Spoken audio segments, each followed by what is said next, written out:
singer renowned for his soulful voice and captivating melody. His devotion track "Medane Chale" became a viral sensation on Instagram, trending in India and UAE, and was featured on 104.5 Vibe FM. Beyond music, as Shivam is a successful real estate businessman. मैं जा रहा हूँ अजीजो चलो मदीने चले, मैं जा रहा हूँ अजीजो चलो मदीने चले। लहानपणापासूनच संगीताची आवड असणाऱ्या संजय शेठ गायकवाड यांचे चिरंजीव शुभम संजय गायकवाड यांना दुबईमध्ये बेस्ट संगीतचा अवॉर्ड मिळाला। सुरुवातच त्यांच्या लहानपणापासून त्यांच्या वयाच्या 8 वर्षापासून झाली। तेव्हापासूनच गायकीची आवड शुभम यांना निर्माण झाली। लहानपणापासूनच वडिलांनी शिक्षणाकडे लक्ष दे असे सांगितले, पण शुभम यांनी शिक्षणासोबतच गायनाची आवडही जोपासली। शुभम गायकवाड याचे वडील उद्योजक समाजसेवक संजय शेठ गायकवाड यांनी आपल्या जीवनाची सुरुवात ही कष्टापासून केली।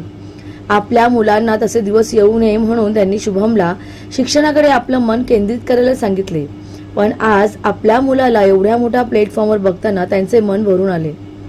संजय गायकवाड हे सुद्धा एक चांगले गायक आहेत, पण त्यांनी कधी कुणासमोर आपली कला सादर केली नाही। शुभम गायकवाड यांनी शिक्षण आणि व्यावसायिक क्षेत्रातील पार्श्वभूमीवर ते एक आर्किटेक्ट आणि बॉलिवूड गायनकार म्हणून कार्यरत आहेत। त्यांनी संगीत आणि विज्ञान दोन्ही क्षेत्राच्या संघ माध्यमातून अनुभव घेतात।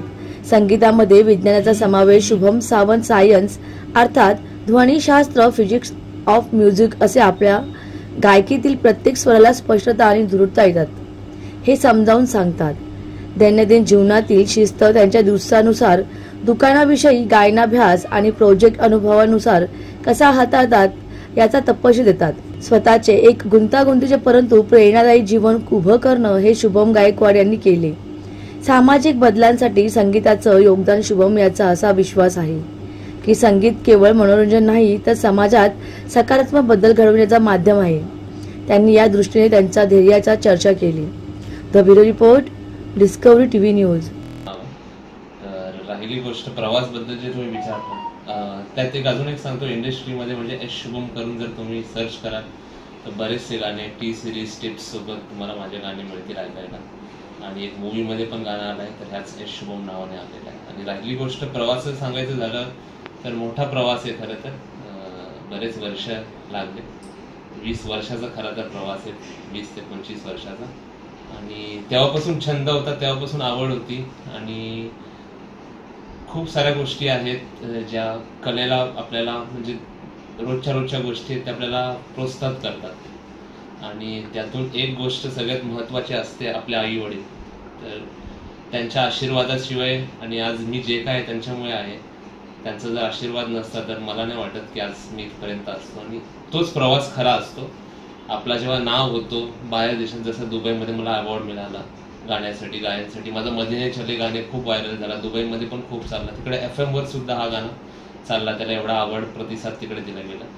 पण म्हणायचं झालं तर तो नाव होतोच, पण सगळ्यात मोठं जर आपलं कधी नाव होतं किंवा काय तर ते आपल्याला जेव्हा आई वडिलांचे आशीर्वाद भेटतात तेच महत्त्वाचं। आणि सगळ्यांना मी तेच सांगेन की तुम्ही त्या वाटेवर चाला, मग सगळं तुमच्या मागे बरोबर सगळं येईल। नक्कीच। तर सांगायचं झालं जसं तुम्ही विचारलं मला शिक्षणाबद्दल, तर शिक्षण आणि कला जर तुम्ही खरंच मनापासून शिक्षण केलं तर तुम्हाला कळेल की त्याच्यात ती कला आहे। नुसतं पुस्तकी ज्ञान आपण वाचतो, पण ते जेव्हा तुम्ही वाचून त्याला आवडून घेता ती हे कळाच आहे। आणि संगीतही तसंच आहे। आणि जसं मी म्हटलं आधी की जिद्द आणि चिकाटी आपली सोडली नाही पाहिजे, तर माझं असंच होतं, जेही मला आवडतं, मला शिक्षण करायला आवडतं, मला कलाला जोपायलाही आवडतं, सो दोन्ही या गोष्टींमध्ये तेवढीच मी जिद्द आणि चिकाटी ठेवली, आणि म्हणून कलेच्या प्रति पण माझं तेवढंच प्रेम आहे, आणि आज ते प्रेम मला पुढे घेऊन आलंय। गायकवाड नंतर शुभमचं नाव येतं, त्याबद्दल आपण काय बोलणार?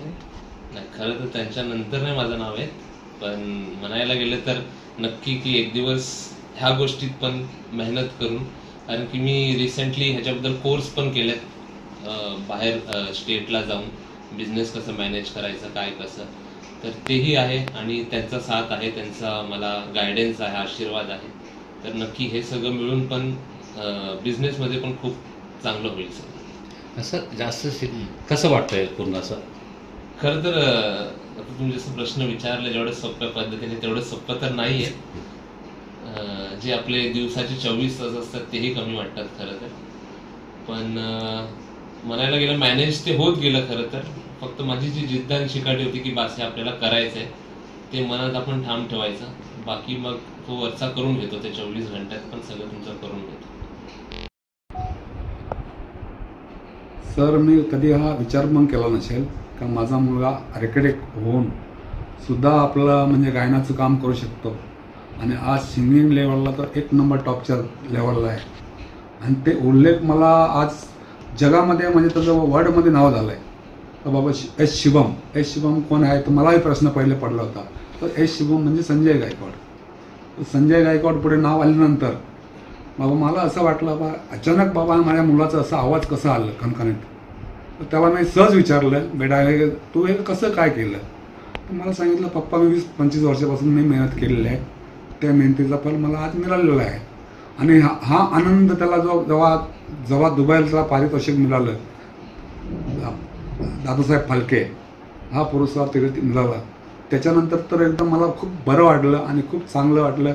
आणि सर्व मुलांना माझी एक इच्छा आहे आई वडिलांचं फक्त ऐकत जावा. आई वडील जे असतात तेच खरे आपले आई वडील तेच देव असतात. आपल्याला ॲक्च्युली गुरुची गरज पण नसते. पण माझा संदेश आहे तुम्ही व्यसनी न जाता तुम्ही सर्व कार्यभार चांगला सांभाळा आणि आई वडिलाला सपोर्ट करा. सर म्हणजे म्हणजे जी आपली इच्छा होती की तसं त्या मुलांनी आज तुम्हाला केलं आहे? सर कलेचा छंद मला नव्हताच ॲक्च्युली. मला फक्त बिझनेस आणि शिक्षण आणि तेवढे म्हणजे माझी परिस्थिती पण नव्हती त्या अभावी मी शिक्षण नाही घेतलं. परंतु नंतर मी आपला BA वगैरे केलेलं आहे. पण त्याच्यानंतर सुद्धा मला एवढा आनंद वाटला का आज मुलगा माझा दुबईसारखं जाऊन कार्यक्रम करू शकतो. तो आनंद आज माझ्या गगनामध्ये मावेना. ओके.